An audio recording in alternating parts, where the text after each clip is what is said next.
President Donald Trump সমর্থিত আসন পুনর্বিন্যাস পরিকল্পনা টেক্সাসকে মধ্যবর্তী নির্বাচনে ব্যবহার করার অনুমতি দিয়েছে সুপ্রিম কোর্ট।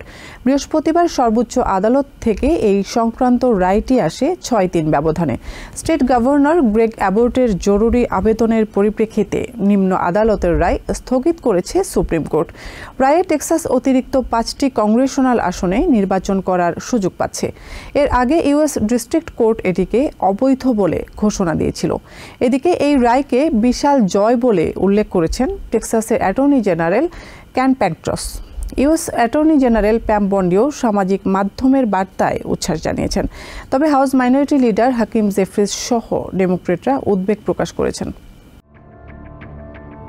কংগ্রেসের নিম্নকক্ষে রিপাবলিকানদের নিয়ন্ত্রণ থাকলেও তা খুবই সামান্য, যে কারণে ক্ষমতা গ্রহণের পর থেকেই প্রেসিডেন্ট ডোনাল্ড ট্রাম্প হাউসে নিরঙ্কুশ আধিপত্য পেতে রিপাবলিকান নিয়ন্ত্রিত স্টেটে নিজেদের সুবিধা মতো আসন পুনর্বিন্যাসের কৌশল বেছে নেয়। তারই প্রেক্ষিতে টেক্সাসে নানা নাটকীয়তার পর আলোর মুখ দেখে আসন বিন্যাসের নতুন মানচিত্রটি।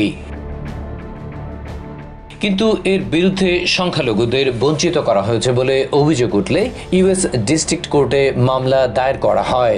শুনানি শেষে স্টেটের উদ্যোগকে অবৈধ বলে ঘোষণা দেয় আদালত। কিন্তু বৃহস্পতিবার ট্রাম্প সমর্থিত আসন পুনর্বিন্যাসের নতুন মানচিত্রটি টেক্সাসকে মধ্যবর্তী নির্বাচনে ব্যবহারের অনুমতি দিয়েছে সুপ্রিম কোর্ট। এদিন সর্বোচ্চ আদালত থেকে এই সংক্রান্ত রায়টি আসে ৬-৩ ব্যবধানে, যেখানে পক্ষে ভোট দেন প্রধান বিচারপতি জন রবার্টস সহ রক্ষণশীল ৬ বিচারপতি।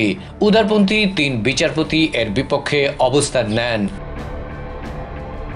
স্টেট গভর্নর গ্রেগ অ্যাবটের জরুরি আবেদনের প্রেক্ষিতে নিম্ন আদালতের রায় স্থগিত করে দিয়েছে সুপ্রিম কোর্ট। সইবিহীন এই রায়ে টেক্সাস অতিরিক্ত ৫টি কংগ্রেশনাল আসনে নির্বাচন করার সুযোগ পাচ্ছে।